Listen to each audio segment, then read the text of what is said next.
বাংলাদেশের সর্বশেষ গুরুত্বপূর্ণ আপডেট সংবাদে আপনাকে স্বাগত। শুরুতেই সংবাদ শিরোনাম, পরে বিস্তারিত। শুরুতেই জানাবো, চট্টগ্রামের আতঙ্ক, ছোট সাজ্জাদ থাকছেন পুলিশের ধরাছোঁয়ার বাইরে। চট্টগ্রামে খুন, চাঁদাবাজি, দখল, আধিপত্য বিস্তার কিংবা প্রকাশ্যে অস্ত্রের মহড়া সব কাজই করে বেড়ায় সাজ্জাদ হোসেন ওরফে ছোট সাজ্জাদ। তার দাপটে আতঙ্কে দিন কাটাচ্ছে বাইজিদ, চানগাঁও, পাঁচলাইশ এবং হাটহাজারীর মানুষজন। এরপর জানিয়ে দিব, এবার আনসার লীগের পর এবার সরকার আহত লীগের খপ্পরে পড়েছে বললেন হাসনাত আবদুল্লাহ এবং শারজিস আলম।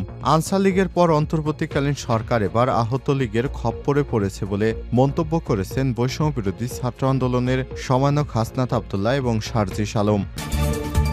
জানাবো, আগামীর বাংলাদেশ হবে ন্যায় বিচার এবং মানবাধিকার ও বাক স্বাধীনতার, বললেন প্রধান উপদেষ্টা। প্রধান উপদেষ্টা ডক্টর মোহাম্মদ ইউনূস বলেছেন, আগামীর বাংলাদেশ হবে ন্যায় বিচার, মানবাধিকার এবং বাক স্বাধীনতার। আজ রাজধানীর সোনারগাঁও হোটেলে সেন্টার ফর গভর্নেন্স স্টাডিজ আয়োজিত 3 দিনব্যাপী বে অব বেঙ্গল কনভারসেশন এর উদ্বোধনী অনুষ্ঠানে তিনি সব কথা বলেন।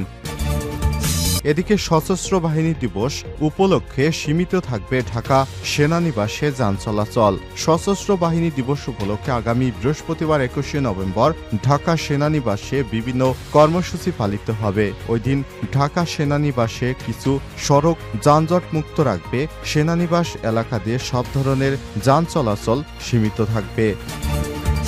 জানাবো, জমি নিয়ে বিরোধের জেরে বিএনপির 2 গ্রুপের সংঘর্ষ, আহত 7। চট্টগ্রাম নগরীর বাকলা অ্যাক্সেস রোডের সৈয়দ শাহ এলাকায় জমির বিরোধকে কেন্দ্র করে 2 পক্ষের সংঘর্ষে 7 জন আহত হয়েছেন। আজ রাতে এই ঘটনা ঘটে। এবং সর্বশেষ জানাবো, হাসিনার কর্তৃত্ববাদ প্রতিষ্ঠায় বিচার বিভাগ অনুঘটক হিসেবে কাজ করেছে বললেন ডক্টর ইফতেখারুজ্জামান। শেখ হাসিনার কর্তৃত্ববাদ প্রতিষ্ঠায় বিচার বিভাগ অনুঘটক হিসেবে কাজ করছে বলে মন্তব্য করেছেন ট্রান্সপারেন্সি ইন্টারন্যাশনাল বাংলাদেশ টিআইবি নির্বাহী পরিচালক ডক্টর ইফতেখারুজ্জামান। প্রিয় দর্শক, এতক্ষণ শুনছিলেন সংবাদ শিরোনাম, এবারে বিস্তারিত। তবে তার আগে বন্ধুরা, অনুরোধ থাকবে সংবাদটিতে একটি লাইক দিন। এই চ্যানেলে আপনি নতুন হয়ে থাকলে আমাদের সংবাদটি দেখতে চ্যানেলটি সাবস্ক্রাইব করে রাখুন। কমেন্ট করে আপনার মূল্যবান মতামত জানিয়ে দিন আপনি বিশ্বের কোন দেশ থেকে আমাদের সংবাদটি দেখছেন এবং শুনছেন। এবারে বিস্তারিত। চট্টগ্রামে আতঙ্কে ছোট সাজ্জাদ থাকছেন পুলিশের ধরাছোঁয়ার বাইরে। চট্টগ্রামে খুন, চাঁদাবাজি, দখল, আধিপত্য বিস্তার কিংবা প্রকাশ্যে অস্ত্রের মহড়া সব কাজে করে বেড়াচ্ছেন সাজ্জাদ হোসেন ওরফে ছোট সাজ্জাদ। তার দাপটে আতঙ্কে দিন কাটাচ্ছে বাইজিদ, চানগাঁও এবং পাঁচলাইশ ও হাটহাজারীর মানুষজন।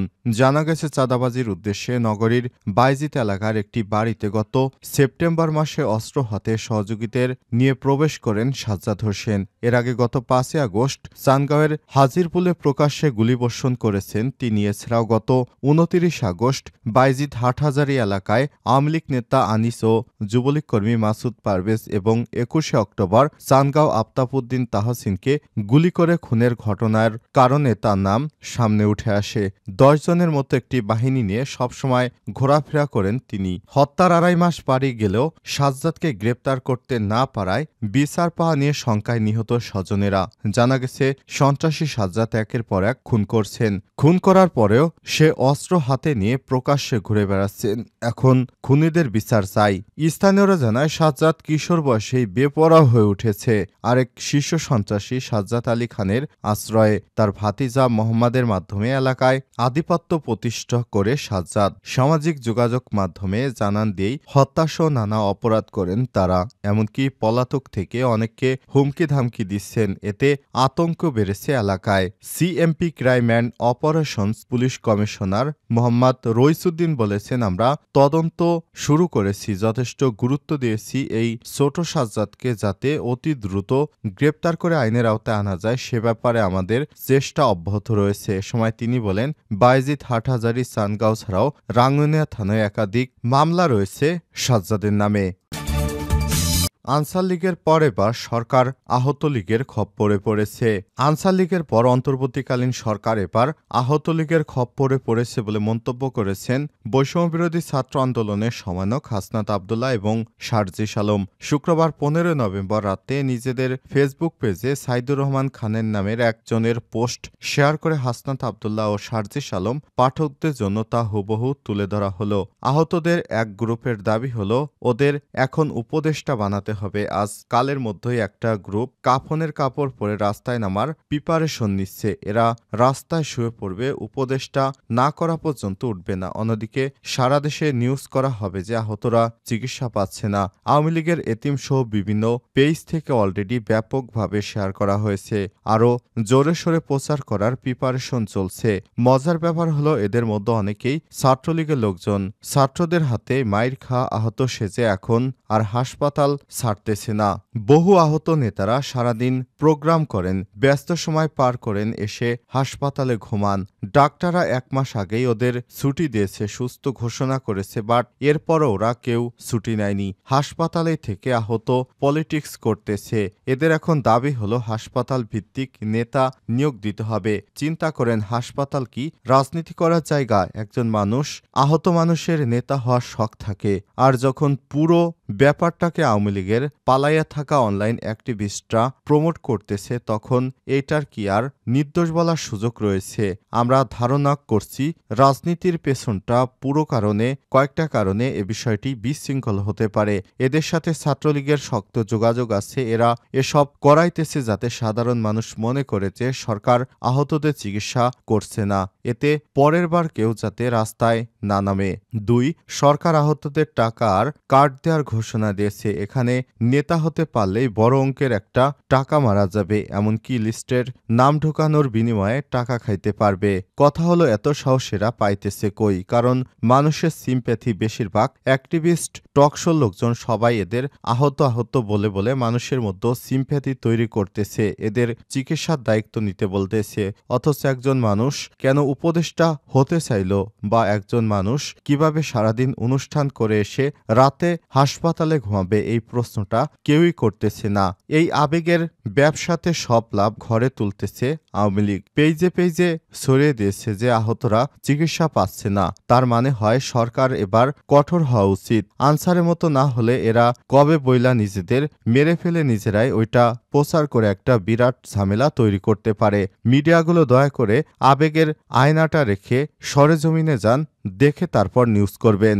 আনসার লীগের পর এবার সে সরকার আহত লীগের খপ্পরে পড়েছে। এই ভয়ঙ্কর ষড়যন্ত্রের কথা আপনারা মানুষকে কেন জানাচ্ছেন না এখনো? আগামীর বাংলাদেশ হবে ন্যায় বিচার, মানবাধিকার ও বাক স্বাধীনতার প্রধান উপদেষ্টা অধ্যাপক ড. মোহাম্মদ ইউনূস বলেছেন, আগামীর বাংলাদেশ হবে ন্যায় বিচার, মানবাধিকার ও বাক স্বাধীনতার বাংলাদেশ। আজ রাজধানীর সোনারগাঁয়ে hotel centre for governance studies আয়োজিত এক অনুষ্ঠানে সব কথা বলেন তিনি।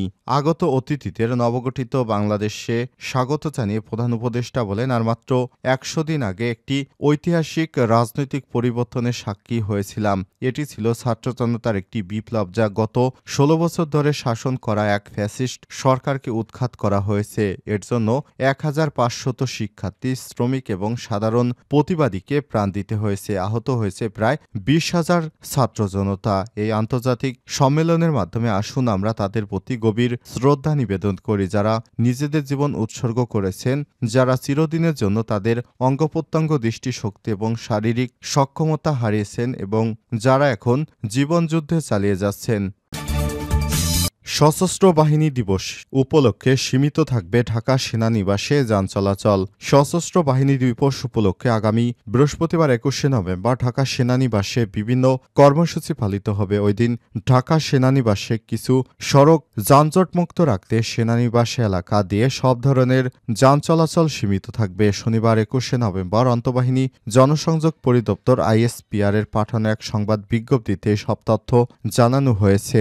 আইএসপিআর জানায়, সশস্ত্র বাহিনী দিবস উপলক্ষে আগামী ২১শে নভেম্বর বৃহস্পতিবার ঢাকা সেনানিবাসে বিভিন্ন কর্মসূচি পালিত হবে। এদিন ঢাকা সেনানিবাসে রাস্তাগুলোতে শহীদ জাহাঙ্গীর গেট থেকে স্টাফ রোড পর্যন্ত প্রধান সড়ক যানজটমুক্ত রাখতে সেনাবাহিনী অবস্থানকারী ব্যক্তিরা এবং আমন্ত্রিত অতিথিদের বহনকারী যানবাহন ছাড়া সব প্রকার যানবাহন সকাল ৭টা থেকে বেলা ১১টা পর্যন্ত, দুপুর ১২টা থেকে সন্ধ্যা ৭টা পর্যন্ত সেনানিবাস এলাকা দিয়ে চলাচল পরিহার করার জন্য আন্তঃবাহিনী জনসংযোগ পরিদপ্তর সেনাবাহিনীর পক্ষ থেকে বলা হয়েছে। সেখানে বলা হয়েছে কোনো ধরনের অপ্রীতিকর ঘটনা বা নিরাপদ পরিবেশ নিশ্চিত করার লক্ষ্যে অতিথিদের আগমন উপলক্ষে ওই এলাকা শান্তশিষ্ট রাখার জন্য সকলের প্রতি আহ্বান জানিয়েছে সেনাবাহিনী। আর সেনাবাহিনী আন্তঃবাহিনী জনসংযোগ পরিদপ্তরের এক ঘোষণার মাধ্যমে বিষয়টি স্পষ্ট করেছে সেনাবাহিনী।